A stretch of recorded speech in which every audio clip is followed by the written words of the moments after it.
Today we're going to learn our first chord. So, what is a chord? Yeah! Simply put, it's 3 or more notes played at the same time. Most important concept about a chord. The notes are played at the same time. They can come in so many different shapes or sizes. We have quite a few fingers, so we can have quite a few notes in a chord. Look at those shapes. However, we must start with the most fundamental chord that we have.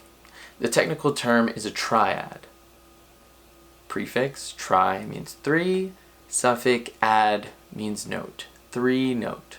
So today, we're going to be starting with a 3-note chord. Now to play our first chord.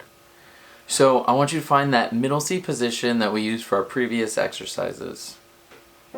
The notes are actually the exact same as the skipping exercise. The only difference is that the notes are played simultaneous instead of separate. So with your first, third, and fifth finger over C, E, and G, press down all 3 notes at the same time. As you do, make sure that you're following the basic tenets of technique that we talked about. Curved fingers, supported wrist, relaxed body awareness. Now that we learned how to play a chord, it is of the utmost importance that we learn how to move from chord to chord. So the hardest thing about those playing examples is not the actual notes in the chords themselves, but moving accurately from position to position, from chord to chord. I was trying to stick the landing. So, our first introduction to this. Let's find our C chord again.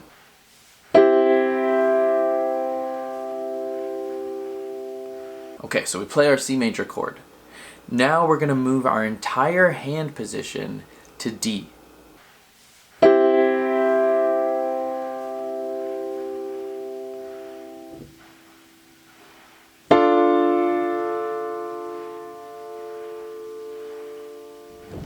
So by moving the entire hand, we keep the finger distance the same, we keep the hand posture, finger curvature, all that stuff. We just move the shape to D.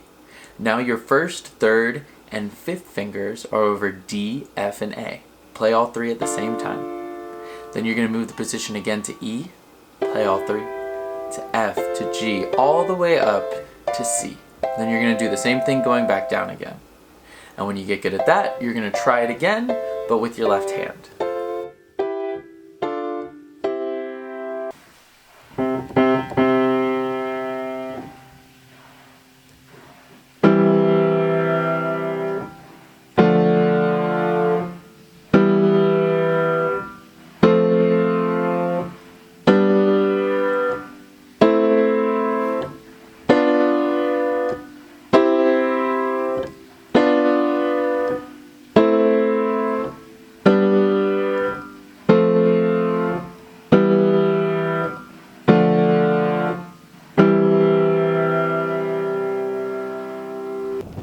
As with all exercises, start slow, hands separate, take your time. When you feel comfortable, put your hands together. The one thing that I must caution about with this exercise Wait, what did you say? is that if you put your hands together and you can't move your hands as a unit,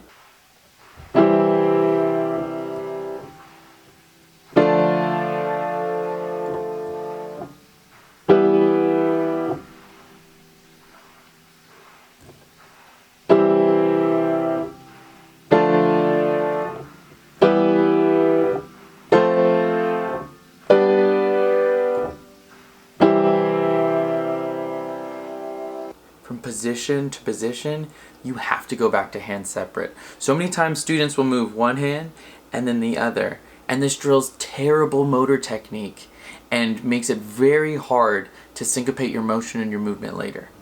When it comes to movement, there's only one thing that I want you to think about, and that is efficiency. Okay? We want to do as little as possible, as relaxed as possible, to get the most movement in the smallest space of time. Alright, so let's break that down. So firstly, the motion that you use has to be the shortest motion possible. Now, famous geometry proof, the shortest distance between any 2 points is a straight line.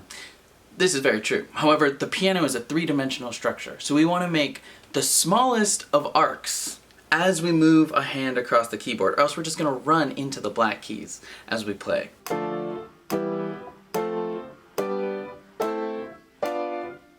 Right, we're not going to be able to lift the hand enough to get from chord to chord, but we don't need this exaggerated motion of the hand coming down and the wrist going up. Notice as I play, it's the tiniest of arcs. It goes up and down. Secondly, continuous motion. Do not stop in the middle of the motion. I don't want to see movement going here and then here. It's one motion across. So that's why it's so important to practice these exercises slow.